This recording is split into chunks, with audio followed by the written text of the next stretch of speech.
Assalamualaikum warahmatullahi wabarakatuh. Bihamdillahi wassalatu wassalamu ala rasulillah wa ala alihi wa sahbihi wa mawalah wa la hawla wa la quwata illa billahi wa ba'du. Alhamdulillah, di pagi hari ini balik kita bisa salat subuh berjamaah. Salawat dan juga salam tahdiahkan kepada Rasul kita Nabi besar Muhammad sallallahu alaihi wa ala alihi wasallam. Ma'asyiral muslimin yang dimuliakan Allah Subhanahu wa taala. Ada sebuah syair yang bagus untuk kita renungkan.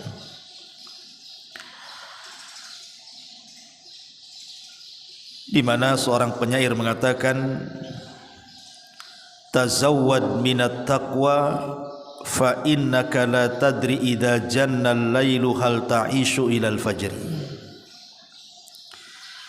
wa kam min sahihin mata min ghairi illatin wa kam min alilin asha hinan min ad-dahri fa kam min fatan amsa wa asbaha dhahika wa qad nusizat aqfanuhu wa huwa la yadri wa kam min sigharin yurtaja tulu umrihi wa qad udkhilat ajsamuhum dhulmatal qabri wa kam min arusin zayyanuha li zawjiha wa qad kubidat azwa arwahuhum lailatal qadri. Seorang penyair mengatakan, tazawwad minat taqwa fa innaka la tadri idza janna al-lailu hal ta'isu ila al-fajri. Berbekallah ketakwaan, karena sesungguhnya engkau tidak tahu jika malam telah tiba apakah engkau masih bisa hidup hingga waktu fajar. Wa kam min sahihin mata min ghairi illatin. Betapa banyak orang yang sehat kemudian meninggal tanpa didahului sakit. Wa kam min alilin asyahinan minad dahri. Dan betapa banyak orang yang sakit yang masih bisa hidup beberapa lama. Fa kam min fatan amsa wa asbaha dhahikan.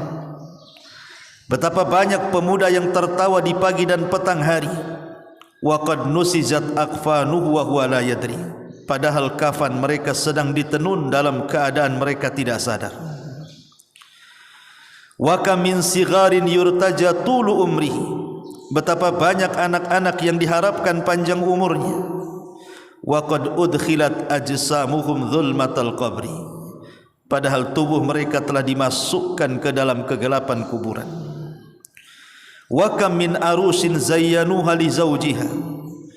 Betapa banyak mempelai wanita yang dirias untuk dipersembahkan kepada mempelai laki-laki. Wa qad kubidat arwahuhum lailatal qadri. Padahal ruh mereka telah dicabut tatkala di malam Lailatul Qadar. Ma'asyiral muslimin yang dimuliakan Allah Subhanahu wa taala, bait-bait syair ini memberikan faedah kepada kita bahwa kullu nafsin dha'iqatul maut. Setiap jiwa itu pasti disentuh dengan kematian. Dari sini kita tahu bahwa tidak ada satupun jiwa yang selamat dari kematian. Ibrah kematian, kata para ulama, bukan di mana kita mati, tapi bagaimana kita mati. Kalau kita melihat sejarah yang dicatat para ulama salaf, ada beberapa sejarah yang menarik untuk kita bahas saat kematian orang-orang yang dianggap mulia dalam sejarah. Contoh saja Abu Bakar Siddiq radhiyallahu anhu. Abu Bakar Siddiq radhiyallahu anhu tatkala detik-detik wafatnya, Aisyah Ummul Mukminin radhiyallahu anha selaku putrinya melantunkan bait-bait syair, di mana bait-bait syair ini terkandung padanya ungkapan-ungkapan kesedihan. Maka Abu Bakar radhiyallahu anhu mengatakan, wahai anakku, quli, katakan, wajaat sakratul mauti bil haqq dzalika ma kunta minhu tahid. Telah datang sakaratul maut dengan kebenaran, itulah yang membuat orang lari darinya. Artinya Abu Bakar Siddiq radhiyallahu an ingin mengatakan kepada Aisyah radhiyallahu anha bahwa siapapun manusianya pasti disentuh kematian, termasuk dirinya, dan itulah yang membuat orang lari darinya. Bahkan Umar bin Khattab radhiyallahu anhu saat ditusuk oleh seorang majusi namanya Abu Lu'lu, saat detik sakaratul maut, anaknya Abdullah ibn Umar radhiyallahu anhu itu berada di sampingnya, dan Umar radhiyallahu anhu mengatakan, ya bunai, letakkan kedua pipiku di tanah. Akhirnya kemudian Umar radhiyallahu anhu diturunkan dari dipannya, kemudian diletakkan di tanah, kemudian pipinya diletakkan di bumi, kemudian mengatakan, ya waili, sungguh celaka aku, dan sungguh celaka ibuku kalau seandainya Allah subhanahu wa ta'ala tidak mengampuni dosa-dosaku. Kemudian Umar radhiyallahu an pun menghembuskan nafas terakhirnya. Bahkan Khalifah Ma'mun ma'ruf, seorang khalifah yang berakidah Mu'tazilah, saat detik-detik wafatnya dia mengatakan, ya man la yazulu mulku irham man qad zala mulku. Wahai zat yang tidak pernah hilang kekuasaannya, sayangi kepada orang yang telah hilang kekuasaannya. Dan perkataan yang sama dikatakan oleh Al-Imam Al-Wathiq, masih kerabat Khalifah Ma'mun, saat detik-detik wafatnya dia juga mengatakan, ya ma la yazulu mulkuh irham man qad zala mulkuh. Wahai zat yang tidak pernah hilang kekuasaannya, sayangi kepada zat yang telah hilang kekuasaannya. Bahkan Umar bin Abdul Aziz rahimahullahu ta'ala, seorang khalifah ma'ruf, Umar bin Abdul Aziz, saat detik-detik wafatnya dia membacakan surah Al-Haqqah ayat 28-29, ma'agna anni maliyah halaka anni sultaniyah. Duhai kiranya harta yang kubangga-banggakan sia-sia, tidak ada manfaatnya saat kematian datang. Duhai kiranya kekuasaan yang ku agung-agungkan pun tidak ada manfaatnya sampai kematian datang. Begitulah para ulama mengkisahkan bagaimana manusia-manusia mulia saat detik-detik wafatnya. Abu Bakar, Umar radhiyallahu an takut kalau seandainya kematian mereka suul khatimah. Dan harusnya kita juga seperti itu. Karena dalam syair ini dikatakan, tazawwad minat taqwa fa innaka la tadri idza janna lailun hal ta'ishu ilal fajri. Berbekallah ketakwaan, karena sesungguhnya engkau tidak tahu jika malam telah tiba apakah engkau masih bisa hidup hingga pagi hari. Tidak ada yang tahu, ikhwan. Karena ulama mengatakan an-naumu akhuhul maut, bahwa tidur itu saudara kematian. Betapa banyak orang-orang yang tidur kemudian tidak bangun lagi. Makanya dari sini kata para ulama, kalau orang ingin meninggal dalam kondisi husnul khatimah, itu sangat mudah sekali. Kalau orang-orang ingin menghendaki kematiannya husnul khatimah, itu tanda-tandanya sangat mudah sekali. Apa itu? Lakukan ibadah sebelum tidur. Kalau sebelum tidur dia melakukan ibadah banyak, mungkin dia berwudu, mungkin dia salat, mungkin dia berdoa, mungkin dia membaca Al-Quran, atau mungkin dia berzikir, kemudian dia tertidur, maka tidurnya dianggap ibadah. Kalaupun seandainya Allah bangunkan, maka dia dibangunkan di atas fitrah. Tapi kalaupun diwafatkan, maka pasti diwafatkan di atas kebaikan. Karena orang tidak tahu orang tidur itu, apakah besok bangun atau tidak, siapa yang tahu. Kemudian wa kam min sahihin mata min ghairi illatin. Betapa banyak orang-orang sehat kemudian meninggal tanpa didahului sakit. Ada orang yang mengatakan bahwa dengan kesombongannya bahwa dia tidak akan mati karena tidak ada penyakit yang menyentuhnya. Rupanya dia pula yang pertama meninggal sebelum orang yang sakit bertahun meringkuk dalam pembaringan. Kan banyak, apalagi kemarin saat corona kan, nampak pagi siang ngopi dengan kita, ngobrol dengan kita, besoknya kena vaksin mati. Nampak gagah badannya, mati juga. Bukan mati karena suntik vaksin, ya memang sudah waktunya dia mati. Wa kam min alilin asha hina minad dahri. Dan betapa banyak orang-orang yang sakit yang masih bisa bertahan hidup hingga lama. Kita lihat di rumah sakit itu, kadang-kadang ada orang yang menjaga orang yang sakit, yang menjaga mati duluan, yang sakit pula tak mati-mati. Karena sakit itu bukan tanda kematian, begitu juga sehat bukan tanda kehidupan. Karena kematian itu sudah ditakdirkan masalahnya. Ada seorang raja yang sangat kaya raya, penuh dengan kekuasaan, sombong dia, bawa pasukan dia. Tiba-tiba di tengah jalan dihadang oleh orang yang nampaknya dia fakir, menghalangi jalan sang raja ini. Kemudian sang raja marah dan mengatakan, "Man-an, siapa kamu? Menghindar kau dari jalanku." Maka orang ini mengatakan, "Tidak, aku tidak akan menghindar dari jalanmu sampai aku ada hajat dan keperluan kepadamu." Maka orang-orang yang dibawa sang raja congkak zalim ini, sombong ini, berusaha untuk menyingkirkan orang yang menghalangi itu.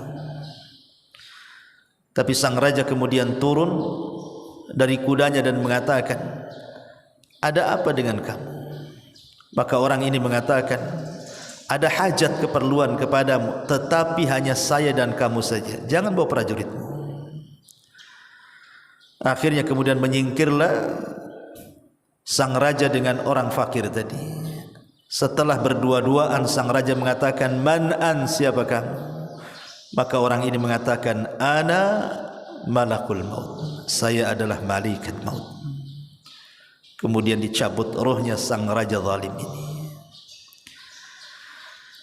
Ma'asyiral muslimin yang dimuliakan Allah Azza wa Jalla, siapa yang tahu kematian? Nabiullah Sulaiman alaihi salam sedang berdua duduk bersama perdana menterinya, ngobrol di sebuah ruangan. Tiba-tiba pintu diketuk. Kemudian Nabiullah Sulaiman membuka pintu itu. Rupanya nampak orang yang sangat hitam, legam, menakutkan, dan matanya sangat tajam memandang perdana menteri itu. Kemudian ngobrol sebentar dengan Nabiullah Sulaiman, orang yang menakutkan itu pergi. Sang menteri ngomong kepada Nabiullah Sulaiman, "Siapa dia?" Maka Nabiullah Sulaiman mengatakan, "Huwa malakul maut." Dia adalah malaikat maut, katanya, mau mencabut nyawa seseorang. Maka sang perdana menteri ini ngomong kepada Nabiullah Sulaiman, "Jangan-jangan itu nyawaku yang akan dicabut, wahai Sulaiman. Bawa aku dengan kekuatan awanmu pergi dari sini. Terserah kau tempatkan di mana, asal jangan dia dipertemukan dengan aku," katanya. Akhirnya Sulaiman, karena dia menundukkan angin dan juga awan, maka kemudian Nabiullah Sulaiman dengan orang ini pergi, rupanya sampai di India. Ketika turun dari awan, rupanya orang yang menakutkan itu sudah menunggu di situ. Subhanallah. Akhirnya dicabutlah nyawa dia. Dari sini Allah katakan, aynama takunu yudrikumul maut walau kuntum fi burujin musayyadah.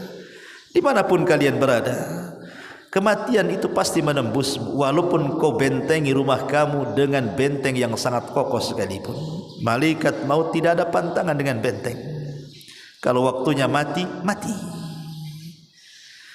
Maka di sini, wa kam min sahihin mata min ghairi illah wa kam min alilin asyahina minad dahri. Betapa banyak orang yang sehat kemudian meninggal tanpa didahului sakit, dan betapa banyak pula orang sakit pasti bisa bertahan hidup dengan lama. Fakam min fatan amsa wa asbaha dhahikan wa qad nusijat akfanuhu wa huwa la yadri. Betapa banyak anak-anak muda yang tertawa di pagi hari dan petang hari, padahal kafan mereka sedang ditenun dalam keadaan mereka tidak sadar. Bahkan menurut penelitian para pakar, tingkat kematian hari ini antara orang-orang tua dan anak-anak muda itu lebih banyak dialami anak muda dibandingkan orang tua. Beda kalau dulu ya. Kalau dulu mungkin orang tua lebih banyak meninggal dibandingkan anak muda. Tapi hari ini terbalik. Justru anak-anak muda itu mati duluan sebelum orang tua. Tentu karena banyak faktor. Entah karena narkoba, entah karena minuman-minuman keras, belum lagi hidup di perjalanan gitu ya, dengan trek-trekan sepeda motor dan macam-macam. Sehingga tingkat kematian anak muda itu jauh lebih banyak dibandingkan orang tua. Dari sini kita katakan bahwa tua bukan alamat kematian, muda juga bukan berarti jauh dari kematian. Kematian itu menyasar siapa saja. Apalagi anak-anak muda di zaman sekarang gitu. Orang tua lama matinya karena di rumah saja. Yang suka ke jalan itu kan anak-anak muda tuh yang bisa naik motor tuh. Kita hati-hati ditabrak orang, enggak hati-hati nabrak orang. Ya. Makanya di sini, kam min fatan amsa wa asbaha dhahikan wa qad nusijat akfanuhu wa huwa la yadri. Berapa banyak pemuda-pemuda tertawa di pagi hari dan petang hari, padahal kafan mereka sedang ditenun dalam keadaan mereka tidak sadar. Ada seorang syekh bercerita, ada anak muda. Anak muda ini subhanallah tidak malu untuk membaca Al-Quran, karena di zaman itu kan belum ada handphone. Jadi kalau ingin membaca Quran ya harus bawa mushaf kemana-mana. Lain sekarang Allah mudahkan. Wanita haid sekarang ini dimudahkan bisa baca Quran dari handphone. Tapi dulu orang kalau baca Quran harus bawa mushaf. Bahkan ada mushaf itu, ada mushaf mini, mushaf saku. Bisa ditaruh di saku kita dan bisa digunakan untuk kemana saja.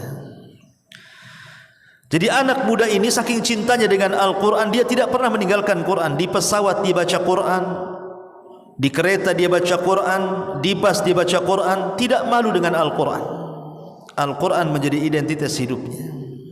Sampai satu hari Allah subhanahu wa ta'ala takdirkan kematiannya dengan cara kecelakaan. Jadi dia naik mobil, kemudian tabrakan dengan hebat sekali sampai akhirnya koma. Kemudian dia pun dibawa ke mustasfa, ke salah satu rumah sakit. Maka sang alim, ada seorang alim berziarah kepada anak muda ini. Subhanallah, kata sang alim ini, anak muda ini sepanjang perjalanan, dari mulai dia tertabrak mobilnya kemudian hancur, dia pun luka-luka dan dia pun koma, tapi lisannya tidak pernah diam dari qiraatul Quran. Apa yang dibaca? Wan najmi idza hawa ma dhalla sahibukum wa ma ghawa wa ma yantiqu anil hawa in huwa illa wahyun yuha. Ini yang diulang-ulang. Surah Najm. Wan najmi idza hawa, Ma dhalla sahibukum wa ma gawa wa ma yantiqu anil hawa. Tidaklah Muhammad berucap dengan hawa nafsunya. In huwa illa wahyun yuha, yang keluar dari lisannya adalah wahyu yang diwahyukan kepadanya. Dia mati dalam kalimat in huwa illa wahyun yuha. Anak muda tapi mati di atas husnul khatimah. Itu yang kita inginkan. Karena setiap manusia itu akan dibangkitkan sebagaimana kematiannya. Kalau dia meninggal saat membaca Quran, maka dibangkitkan juga saat membaca Quran. Kalau dia meninggal saat sujud, seperti yang terjadi kepada seorang budak hitam yang legam yang dibawa oleh Abdullah ibn Mubarak dari kota Madinah menuju Syam. Karena budak ini saleh, ingin dipertunjukkan kepada para ulama-ulama yang ada di Syam bahwa masih ada orang-orang yang mustajab doa. Tiba-tiba setelah budak ini mendengar bahwa dia akan diperkenalkan dengan para ulama karena dia mustajab doa. Sebab ketika ahlu Makkah melaksanakan istisqa tidak turun hujan. Tiba-tiba budak hitam ini berdoa, tahu-tahu turun hujan. Jadi Abdullah ibn Mubarak heran dengan kealiman sang budak ini, sehingga dia ingin membawanya ke Syam, ke Irak sana. Ketika budak ini tahu dia akan dibawa ke Irak, dia minta izin kepada Abdullah ibn Mubarak untuk berwudu. Kemudian salat 2 rakaat. Dalam sujudnya dia meminta agar diwafatkan, dan dia mustajab doa. Ketika dia sujud lama tidak bangkit-bangkit, rupanya meninggal. Maka man mata ala syai'in, siapa yang mati dalam bentuk apapun, maka dia pun akan dibangkitkan seperti itu. Kalau dia mati dalam posisi sujud, maka dibangkitkan ketika sujud. Atau di zaman Nabi SAW ketika Hajjatul Wada, ada seseorang naik unta, kemudian jatuh dari unta di atas kain ihramnya, kemudian meninggal. Kemudian Nabi SAW mengatakan, yub'atsuna yaumal qiyamati mulabbiyan, dia akan dibangkitkan kelak pada hari kiamat dan dia sedang mengucapkan talbiyah, labbaik Allahumma labbaik, labbaik la syarika laka labbaik, innal hamda wan ni'mata laka wal mulk la syarika lak. Begitulah manusia.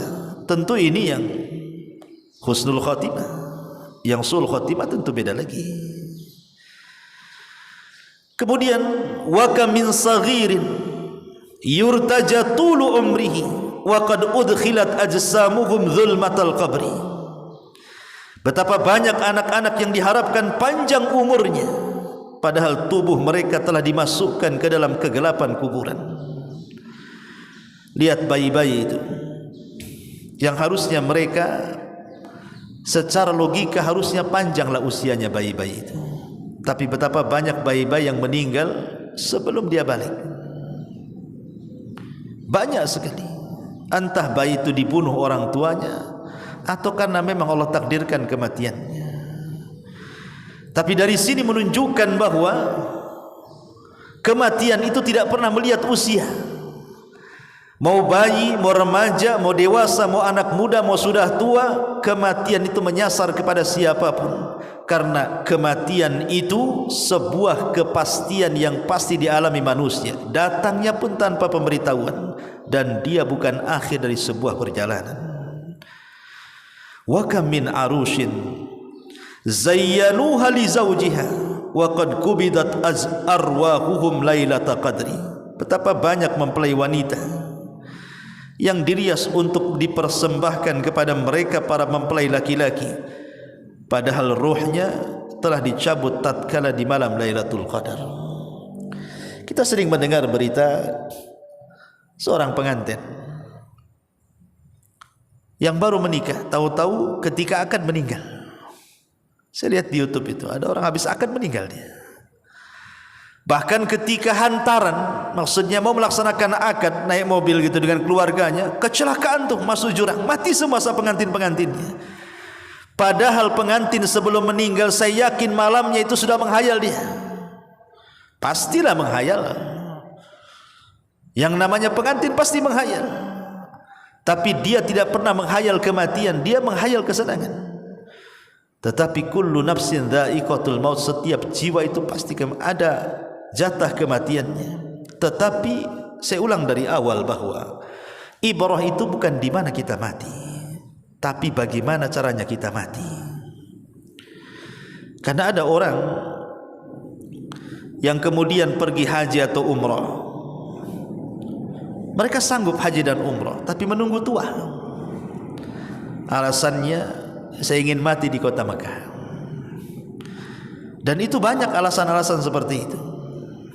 Sampai ada seseorang itu bertanya, "Ustaz, doakan saya," katanya. "Saya sudah haji berkali-kali," katanya, "tapi doa saya tidak dikabulkannya." Jadi katakan kepada wanita itu, "Lah, bukankah di Mekah itu banyak tempat-tempat mustajab doa? Di Madinah juga sama, ada raudhah di situ. Antara mimbar dan kamar Nabi SAW itu mustajab doa. Kenapa doamu tidak dikabulkan?" Kemudian sang wanita ini mengatakan bahwa buktinya aku tidak dikabul-kabulkan doa. Lalu doa apa yang kau panjatkan? Dia mengatakan, "Saya ingin mati di kota Mekah," katanya. Buktinya saya masih hidup, katanya. Dia pikir orang mati di kota Mekah itu langsung masuk surga, mungkin begitu. Jadi kalau ada orang yang berpikir seperti ini, antum ngomong saja sama orang itu, "Antum bisa bahasa Arab?" "Tidak bisa." Jangan mati di sana. Malaikat sana nanyanya pakai bahasa Arab. Mati sini aja lah, nanya pakai bahasa Melayu. Ma'asyiral muslimin yang dimuliakan Allah Azza wa Jalla, dari sini kita tahu bahwa ada orang-orang yang Allah takdirkan kematiannya indah sekali, tapi ada yang Allah takdirkan kematiannya su'ul khatimah. Ada seorang syekh bercerita, di zaman ulama salaf dulu, ada seorang saleh, anak muda saleh, anak muda yang sangat soleh sekali. Dia seorang muadzin, seorang yang suka mengumandangkan azan. Kalau orang dulu kan azan pakai menara, naik ke atas. Sekarang pakai mic saja kan. Karena dulu orang dulu naik ke atas menara supaya suaranya terdengar. Lah menara masjidnya itu berdekatan dengan gereja. Menara masjidnya itu berdekatan dengan gereja.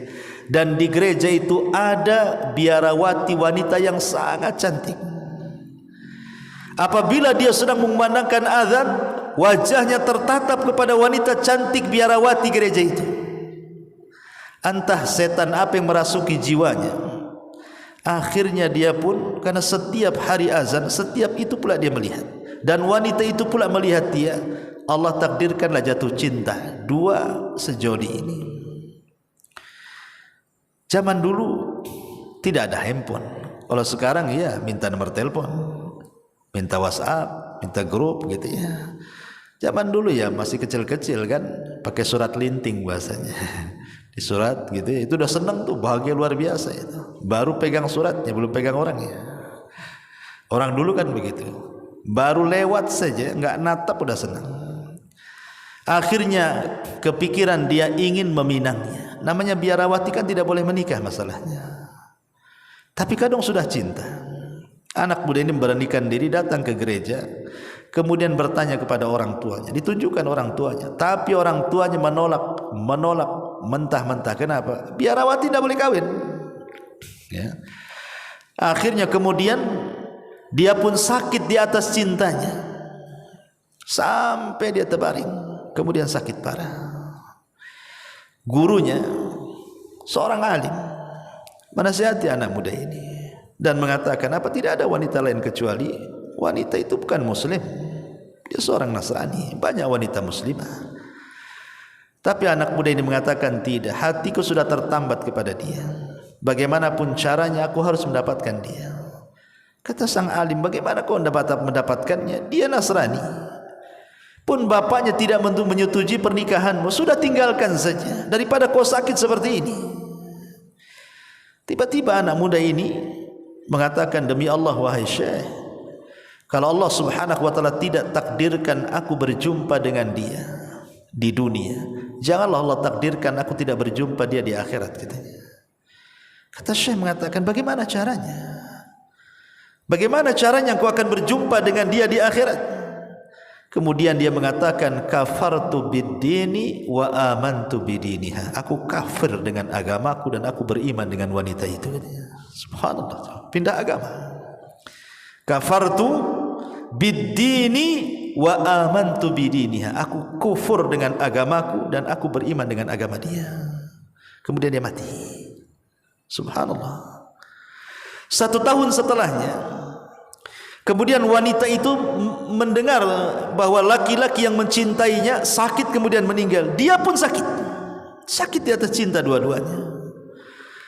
Maka Syekh ini mendatangi wanita itu dan menasihati. Wanita itu juga mengatakan, engkau sudah tahu masalahku dengan laki-laki itu wahai Tuan? Ya, sudah tahu. Kemudian dia pun mengatakan kalimat yang sama, kalau Allah takdirkan aku tidak berjumpa dengan dia di dunia, janganlah kemudian Allah takdirkan aku tidak berjumpa di akhirat, katanya. Kata Syekh ini, bagaimana caranya? Dia mengatakan, kafartu bid-dini wa amantu bidinihi. Aku kufur dengan agamaku Nasrani, aku beriman dengan agama dia Muslim. Subhanallah. Allah pisahkan di dunia, Allah pisahkan lagi di akhirat. Enggak ketemu. Yang satu masuk Nasrani, yang satu pula masuk Islam, agak silang. Ya. Tapi begitulah kematian. Sampai ada seorang syekh juga bercerita, ada anak muda saleh, talabul ilmi. Dia mencari pekerjaan. Akhirnya kemudian dia dapatlah pekerjaan di kapal yang suka mengangkut kontainer-kontainer besar dari negara ke negara. Akhirnya dia pun naiklah ke kapal tersebut. Kebetulan kapal ini mengarah ke India. Karena dasarnya orang alim, dia berusaha berdakwah di atas kapal itu. Di kapal itu tidak pernah ada orang azan, dia azan. Tidak pernah ada orang qomat, dia qomat. Tidak ada orang pernah solat berjamaah, dia ajak orang satu kapal solat jamaah. Senanglah orang-orang kapal itu. Sampai pada waktunya kapal ini menyandar di sebuah kota, isinya maksiat. Kota itu maksiat semuanya. Kemudian setelah tahu anak muda ini bahwa kapalnya harus ngedok di situ, bersandar di situ karena harus menurunkan barang dan menaikkan barang, dia pun tidak berani turun karena dia tahu ini negara syubhat. Tetapi kawan-kawannya berusaha untuk mengajak dia, ayolah turun, masa kau enggak bosan di kapal, katanya. Turunlah, nengok-nengok saja. Tapi anak muda ini tak mau. Sampai pada waktunya entah setan apa yang merasuk kepada dia. Penasaran kenapa kawan-kawannya setiap hari turun, pagi, pulang, petang, begitu. Jadi ikut tidak di belakang. Rupanya kawan-kawannya mengarah ke mana? Ke tempat lokalisasi, ke tempat pelacuran narkoba, khamr dan begitu seterusnya. Langsung dia pergi. Ketika melihat, langsung dia pergi. Sebelum dia pergi, Allah takdirkan wajahnya ditatapkan dengan seorang wanita pelacur yang sangat cantik. Kemudian dia pergi. Disitulah setan masuk ke dalam pikirannya, karena dia sendirian dalam kapal, kawan-kawannya bermaksiat. Ingat bahwa serigala itu lebih senang menerkam satu kambing yang keluar dari kawanannya dibandingkan rumah dengan kawanannya. Lebih tergoda dia. Dibayang oleh setan tentang keindahan wanita itu. Akhirnya tanpa diajak dia turun, mendekati tempat lokalisasi itu. Rupanya berjumpa pula dengan wanita itu. Entah setan apa yang merasuk. Akhirnya kemudian lambat laun dia tersedot dalam dunia perzinahan, sampai akhirnya dia pula yang paling parah dari kawan-kawannya yang parah. Sudah 2 bulan 3 bulan kapal itu harus pergi. Rupanya semua penumpang kapal itu, nahkoda-nahkodanya, awak-awak kapalnya dah masuk. Anak muda pula tak ada. Dia yang paling soleh, dia pula yang tak ada di kapal. Sehingga sang nahkoda ini mengatakan, mana itu anak muda yang soleh itu, mana itu? Maka orang-orang mengatakan, si fulan telah tersesat, si fulan lebih buruk daripada kami, katanya. Kalau begitu, bawa dia, masukkan ke kapal, kita mau berangkat balik. Akhirnya kawan-kawannya turun. Rupanya laki-laki itu sedang teler bersama seorang wanita pelacur. Mau diajak balik tak mau dia. Dia mengatakan kalau kalian mau balik, baliklah katanya, aku di sini saja. Subhanallah. Tetapi karena tanggung jawab nahkoda, dia mengatakan angkat ikat bawa ke kapal. Karena orang mabuk. Sampai di kapal, pulanglah. Sudah tidak ada suara adzan, tidak ada suara qoma, tidak ada salat jamaah, tidak ada orang ngaji lagi, ikhwan. Sampai satu malam, tiba-tiba di satu kamar kapal itu berteriak luar biasa kesakitan. Yang tidak ada yang tahu rasa sakitnya kecuali Allah. Rupa yang berteriak itu anak muda yang soleh itu. Orang-orang panik di tengah lautan. Akhirnya kemudian orang-orang pun bingung. Bagaimana ini katanya? Ada apa dengan dia? Rupanya sebelum sampai beberapa hari ke tempatnya, anak muda itu meninggal. Ketika dimasukkan ke rumah sakit dan dicek, rupanya dia terkena penyakit AIDS. Naudzubillah. Lihat, ada orang-orang yang Allah Subhanahu wa ta'ala takdirkan kematiannya seperti ini. Su'ul khatimah. Makanya kenapa Nabi SAW itu selalu berdoa, ya muqallibal qulub tsabbit qalbi ala dinik. Wahai zat yang membolak-balikan hatiku, tetapkan hatiku di atas agama. Karena banyak orang-orang yang tidak tahu akhir daripada kehidupannya. Ada yang Allah akhiri dengan kebaikan, alhamdulillah. Tapi ada orang-orang yang Allah akhiri dengan sul khatimah, na'udzubillah.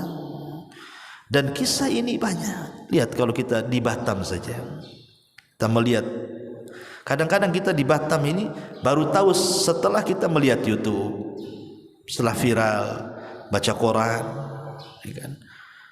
Ketika kita membaca ada seorang wanita pelacur, tahu-tahu ditikam di hotel gitu kan, mati dia habis melakukan zina, naudzubillah.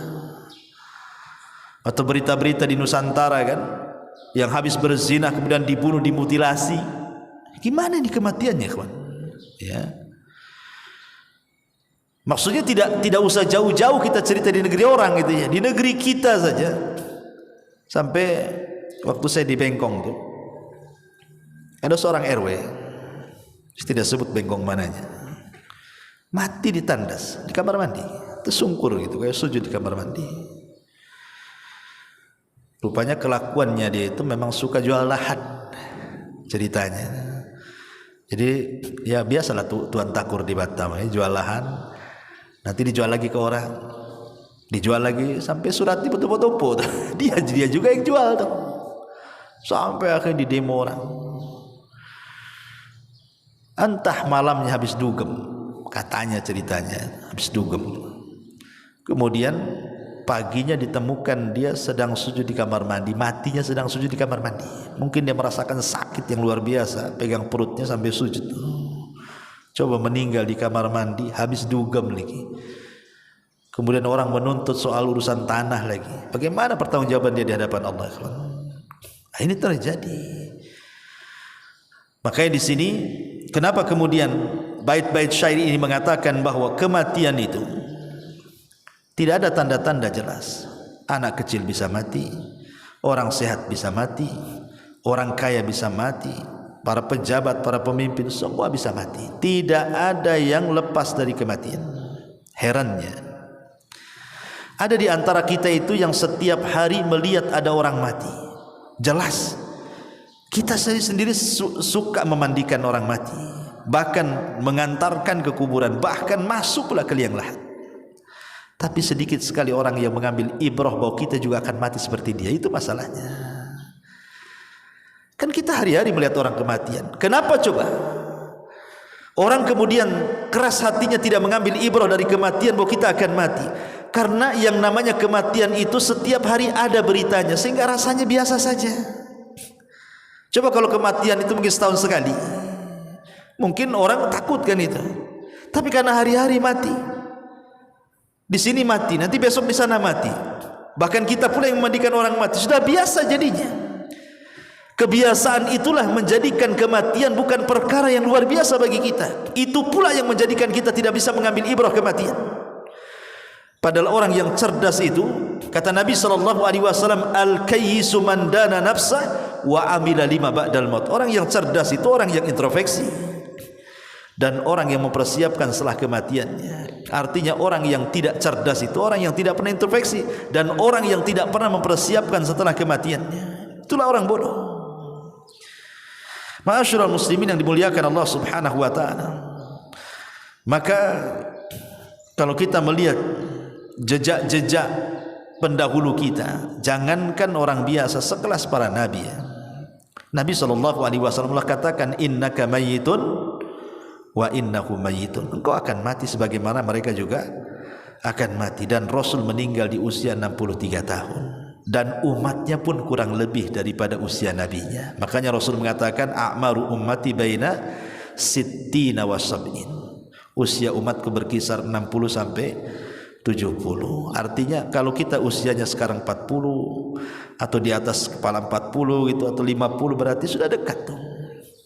Padahal itu sendiri tidak bisa kita prediksi kan. Betapa banyak orang-orang yang sudah 70 tahun lah usianya, merasa dia akan hidup selamanya. 70 tahun. Atau mungkin lewat daripada 70 tahun, seolah-olah enggak akan mati dia. Padahal sudah lewat tuh. Rasul mengatakan, wa qalilun ma yujawizu dzalik, sedikit yang melewati itu. Artinya sudah lewat daripada 70 tahun kan. Lah kenapa orang tidak mengambil ibrah kematian coba? Ya, sekali lagi karena hari-hari kita melihat kematian jadi biasa kita melihatnya. Tetapi sekali lagi, bagi kita orang yang beriman, tentu kematian adalah akhir daripada penderitaan. Tapi bagi orang-orang yang tidak beriman, kematian itu awal daripada penderitaan. Kemudian, wa kam min saghirin yurtaja tulu umrihi wa qad udkhilat ajsamuhum zulmatal qabri. Betapa banyak anak-anak yang diharapkan panjang umurnya, padahal tubuh mereka telah dimasukkan ke dalam kegelapan kuburan. Lihat bayi-bayi itu yang harusnya mereka secara logika harusnya panjanglah usianya bayi-bayi itu, tapi betapa banyak bayi-bayi yang meninggal sebelum dia balik. Banyak sekali. Entah bayi itu dibunuh orang tuanya, atau karena memang Allah takdirkan kematiannya. Tapi dari sini menunjukkan bahwa kematian itu tidak pernah melihat usia. Mau bayi, mau remaja, mau dewasa, mau anak muda, mau sudah tua, kematian itu menyasar kepada siapapun. Karena kematian itu sebuah kepastian yang pasti dialami manusia, datangnya pun tanpa pemberitahuan, dan dia bukan akhir dari sebuah perjalanan. Wa kam min arushin zayyanuha li zawjiha wa qad kubidat arwahuhum lailata qadri. Betapa banyak mempelai wanita yang dirias untuk dipersembahkan kepada mereka para mempelai laki-laki, padahal ruhnya telah dicabut tatkala di malam Lailatul Qadar. Kita sering mendengar berita seorang pengantin yang baru menikah, tahu-tahu ketika akan meninggal.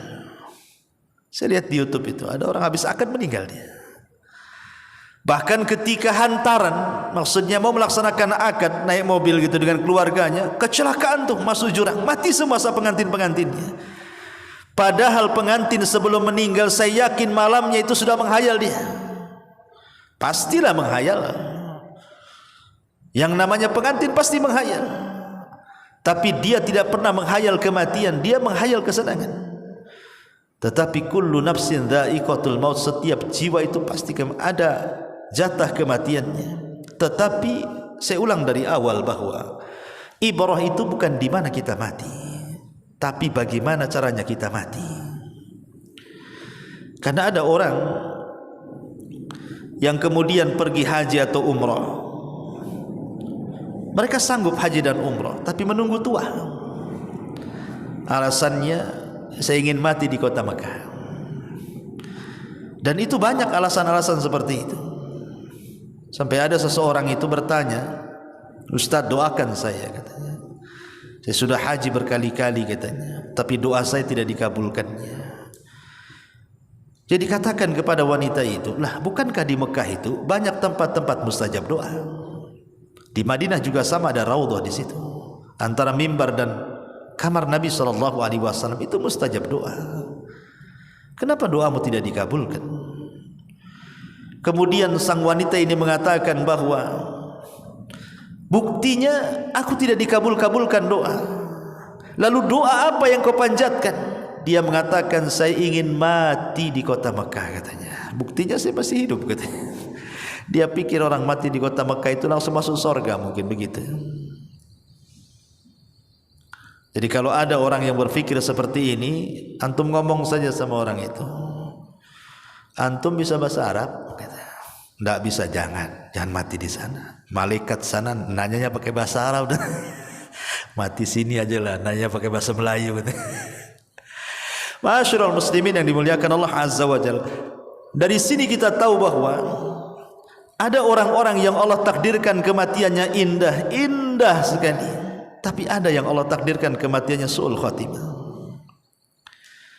Ada seorang syekh bercerita, di zaman ulama salaf dulu ada seorang saleh, anak muda saleh, anak muda yang sangat soleh sekali. Dia seorang muadzin, seorang yang suka mengumandangkan azan. Kalau orang dulu kan azan pakai menara, naik ke atas. Sekarang pakai mic saja kan. Karena dulu orang dulu naik ke atas menara supaya suaranya terdengar. Lah menara masjidnya itu berdekatan dengan gereja. Menara masjidnya itu berdekatan dengan gereja. Dan di gereja itu ada biarawati wanita yang sangat cantik. Apabila dia sedang mengumandangkan azan, wajahnya tertatap kepada wanita cantik biarawati gereja itu. Entah setan apa yang merasuki jiwanya. Akhirnya dia pun, karena setiap hari azan, setiap itu pula dia melihat, dan wanita itu pula melihat dia. Allah takdirkanlah jatuh cinta dua sejoli ini. Zaman dulu tidak ada handphone. Kalau sekarang ya minta nomor telepon, minta WhatsApp, minta grup gitu ya. Zaman dulu ya masih kecil-kecil kan, pakai surat linting bahasanya. Di surat gitu ya, itu udah senang tuh, bahagia luar biasa itu. Baru pegang suratnya, belum pegang orangnya. Orang dulu kan begitu. Baru lewat saja, nggak natap udah senang. Akhirnya kepikiran dia ingin meminangnya. Namanya biarawati kan tidak boleh menikah masalahnya. Tapi kadang sudah cinta. Anak muda ini memberanikan diri datang ke gereja, kemudian bertanya kepada orang tuanya, ditunjukkan orang tuanya, tapi orang tuanya menolak mentah-mentah. Kenapa? Biarawati tidak boleh kawin ya. Akhirnya kemudian dia pun sakit di atas cintanya sampai dia terbaring, kemudian sakit parah. Gurunya seorang alim menasihati anak muda ini dan mengatakan, apa tidak ada wanita lain kecuali wanita itu bukan muslim, dia seorang Nasrani, banyak wanita muslimah. Tapi anak muda ini mengatakan, tidak, hatiku sudah tertambat kepada dia, bagaimanapun caranya aku harus mendapatkan dia. Kata sang alim, bagaimana kau mendapatkannya? Dia Nasrani, pun bapaknya tidak menyetujui pernikahanmu, sudah tinggalkan saja daripada kau sakit seperti ini. Tiba-tiba anak muda ini mengatakan, demi Allah wahai syekh, kalau Allah subhanahu wa ta'ala tidak takdirkan aku berjumpa dengan dia di dunia, janganlah Allah takdirkan aku tidak berjumpa dia di akhirat, katanya. Kata syekh mengatakan, bagaimana caranya? Bagaimana caranya aku akan berjumpa dengan dia di akhirat?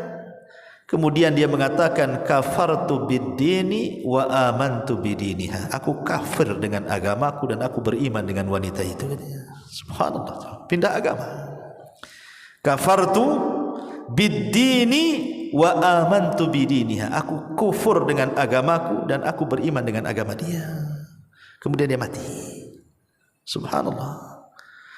1 tahun setelahnya, kemudian wanita itu mendengar bahwa laki-laki yang mencintainya sakit kemudian meninggal. Dia pun sakit di atas cinta dua-duanya. Maka syekh ini mendatangi wanita itu dan menasihati. Wanita itu juga mengatakan, engkau sudah tahu masalahku dengan laki-laki itu wahai tuan? Ya, sudah tahu. Kemudian dia pun mengatakan kalimat yang sama, kalau Allah takdirkan aku tidak berjumpa dengan dia di dunia, janganlah kemudian Allah takdirkan aku tidak berjumpa di akhirat, katanya. Kata Syekh ini, bagaimana caranya? Dia mengatakan kafartu bid-dini wa amantu bidinihi. Aku kufur dengan agamaku Nasrani, aku beriman dengan agama dia Muslim. Subhanallah, Allah pisahkan di dunia, Allah pisahkan lagi di akhirat. Enggak ketemu. Yang satu masuk Nasrani, yang satu pula masuk Islam, agak silang. Ya. Tapi begitulah kematian. Sampai ada seorang syekh juga bercerita, ada anak muda saleh, talabul ilmi. Dia mencari pekerjaan. Akhirnya kemudian dia dapatlah pekerjaan di kapal yang suka mengangkut kontainer-kontainer besar dari negara ke negara. Akhirnya dia pun naiklah ke kapal tersebut. Kebetulan kapal ini mengarah ke India. Karena dasarnya orang alim, dia berusaha berdakwah di atas kapal itu. Di kapal itu tidak pernah ada orang azan, dia azan. Tidak pernah ada orang qomat, dia qomat. Tidak ada orang pernah solat berjamaah, dia ajak orang satu kapal solat jamaah. Senanglah orang-orang kapal itu. Sampai pada waktunya kapal ini menyandar di sebuah kota isinya maksiat. Kota itu maksiat semuanya. Kemudian setelah tahu anak muda ini bahwa kapalnya harus ngedok di situ, bersandar di situ karena harus menurunkan barang dan menaikkan barang, dia pun tidak berani turun karena dia tahu ini negara syubhat. Tetapi kawan-kawannya berusaha untuk mengajak dia, ayolah turun, masa kau enggak bosan di kapal, katanya. Turunlah, nengok-nengok saja. Tapi anak muda ini tak mau. Sampai pada waktunya entah setan apa yang merasuk kepada dia. Penasaran kenapa kawan-kawannya setiap hari turun, pagi, pulang, petang, begitu. Jadi ikuti dari belakang. Rupanya kawan-kawannya mengarah ke mana? Ke tempat lokalisasi, ke tempat pelacuran narkoba, khamr dan begitu seterusnya. Langsung dia pergi. Ketika melihat, langsung dia pergi. Sebelum dia pergi, Allah takdirkan wajahnya ditatapkan dengan seorang wanita pelacur yang sangat cantik. Kemudian dia pergi. Disitulah setan masuk ke dalam pikirannya, karena dia sendirian dalam kapal, kawan-kawannya bermaksiat. Ingat bahwa serigala itu lebih senang menerkam satu kambing yang keluar dari kawanannya dibandingkan rumah dengan kawanannya. Lebih tergoda dia, dibayang oleh setan tentang keindahan wanita itu. Akhirnya tanpa diajak dia turun, mendekati tempat lokalisasi itu. Rupanya berjumpa pula dengan wanita itu. Entah setan apa yang merasuk. Akhirnya kemudian lambat laun dia tersedot dalam dunia perzinahan, sampai akhirnya dia pula yang paling parah dari kawan-kawannya yang parah. Sudah 2 bulan 3 bulan kapal itu harus pergi. Rupanya semua penumpang kapal itu, nahkoda-nahkodanya, awak-awak kapalnya dah masuk.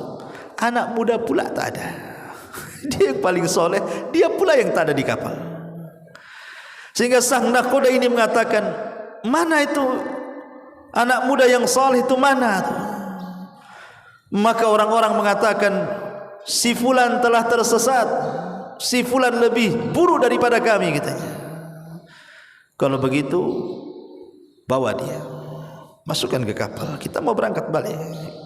Akhirnya kawan-kawannya turun. Rupanya laki-laki itu sedang teler bersama seorang wanita pelacur. Mau diajak balik tak mau dia. Dia mengatakan, kalau kalian mau balik, baliklah, katanya, aku di sini saja. Subhanallah. Tetapi karena tanggung jawab nahkoda, dia mengatakan, angkat ikat bawa ke kapal. Karena orang mabuk. Sampai di kapal, pulanglah. Sudah tidak ada suara azan, tidak ada suara qoma, tidak ada salat jamaah, tidak ada orang ngaji lagi, ikhwan. Sampai satu malam, tiba-tiba di satu kamar kapal itu berteriak luar biasa kesakitan, yang tidak ada yang tahu rasa sakitnya kecuali Allah. Rupa yang berteriak itu anak muda yang soleh itu.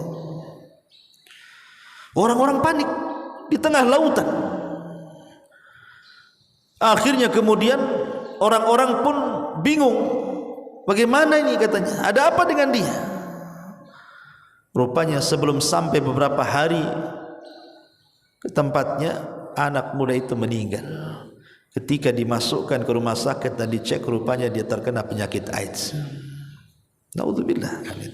Lihat, ada orang-orang yang Allah Subhanahu wa taala takdirkan kematiannya seperti ini, su'ul khatimah. Makanya kenapa Nabi SAW itu selalu berdoa, ya muqallibal qulub tsabbit qalbi ala dini. Wahai zat yang membolak-balikan hatiku, tetapkan hatiku di atas agama. Karena banyak orang-orang yang tidak tahu akhir daripada kehidupannya. Ada yang Allah akhiri dengan kebaikan, alhamdulillah, tapi ada orang-orang yang Allah akhiri dengan sul khatimah, naudzubillah. Dan kisah ini banyak. Lihat kalau kita di Batam saja, kita melihat, kadang-kadang kita di Batam ini baru tahu setelah kita melihat YouTube, setelah viral, baca Quran, kan? Ketika kita membaca ada seorang wanita pelacur, tahu-tahu ditikam di hotel gitu kan, mati dia habis melakukan zina, naudzubillah. Atau berita-berita di Nusantara kan, yang habis berzina kemudian dibunuh, dimutilasi. Gimana ini kematiannya, kawan? Ya. Maksudnya tidak usah jauh-jauh kita cerita di negeri orang gitu ya, di negeri kita saja. Sampai waktu saya di Bengkong tuh, ada seorang RW, tidak sebut Bengkong mananya, mati ditandas di kamar mandi, tersungkur gitu, kayak sujud di kamar mandi. Rupanya kelakuannya dia itu memang suka jual lahan ceritanya. Jadi ya biasalah tuan takur di Batam, jual lahan, nanti dijual lagi ke orang, dijual lagi sampai surat diputu-putu. Dia juga yang jual tuh, sampai akhirnya di demo orang. Entah malamnya habis dugem, katanya ceritanya habis dugem. Kemudian paginya ditemukan dia sedang sujud di kamar mandi, matinya sedang sujud di kamar mandi. Mungkin dia merasakan sakit yang luar biasa, pegang perutnya sampai sujud. Coba meninggal di kamar mandi, habis dugem lagi. Kemudian orang menuntut soal urusan tanah lagi. Bagaimana pertanggungjawaban dia di hadapan Allah? Nah, ini terjadi. Makanya di sini kenapa kemudian bait-bait syair ini mengatakan bahwa kematian itu tidak ada tanda-tanda jelas. Anak kecil bisa mati, orang sehat bisa mati, orang kaya bisa mati, para pejabat, para pemimpin semua bisa mati. Tidak ada yang lepas dari kematian. Herannya, ada di antara kita itu yang setiap hari melihat ada orang mati. Jelas kita sendiri suka memandikan orang mati, bahkan mengantarkan ke kuburan, bahkan masuklah ke liang lahat.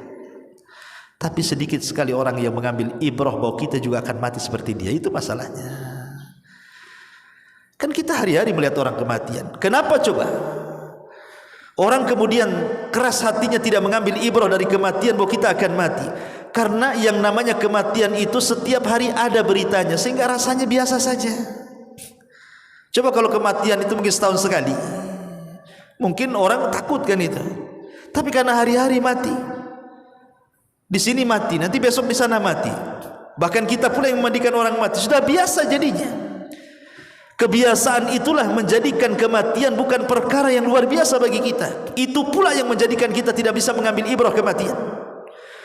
Padahal orang yang cerdas itu, kata Nabi SAW, al-kayyisu man dana nafsah wa amila lima ba'dal maut. Orang yang cerdas itu orang yang introspeksi dan orang yang mempersiapkan setelah kematiannya. Artinya orang yang tidak cerdas itu orang yang tidak pernah introspeksi dan orang yang tidak pernah mempersiapkan setelah kematiannya. Itulah orang bodoh. Ma'asyiral muslimin yang dimuliakan Allah Subhanahu wa taala. Maka kalau kita melihat jejak-jejak pendahulu kita, jangankan orang biasa sekelas para nabi ya.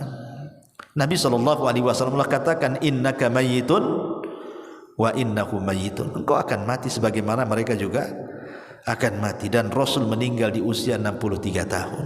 Dan umatnya pun kurang lebih daripada usia nabinya. Makanya Rasul mengatakan, a'maru ummati baina sittina wa sab'in.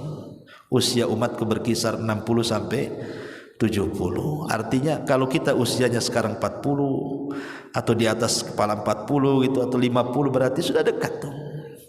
Padahal itu sendiri Tidak bisa kita prediksi kan. Betapa banyak orang-orang yang sudah 70 tahun lah usianya, merasa dia akan hidup selamanya. 70 tahun. Atau mungkin lewat daripada 70 tahun seolah-olah enggak akan mati dia. Padahal sudah lewat tuh. Rasul mengatakan wa qalilun ma yujawizu dzalik, sedikit yang melewati itu. Artinya sudah lewat daripada 70 tahun kan. Lah kenapa orang tidak mengambil ibrah kematian coba?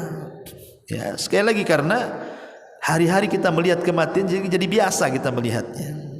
Tetapi sekali lagi bagi kita orang yang beriman, tentu kematian adalah akhir daripada penderitaan. Tapi bagi orang-orang yang tidak beriman, kematian itu awal daripada penderitaan. Wallahu a'lam.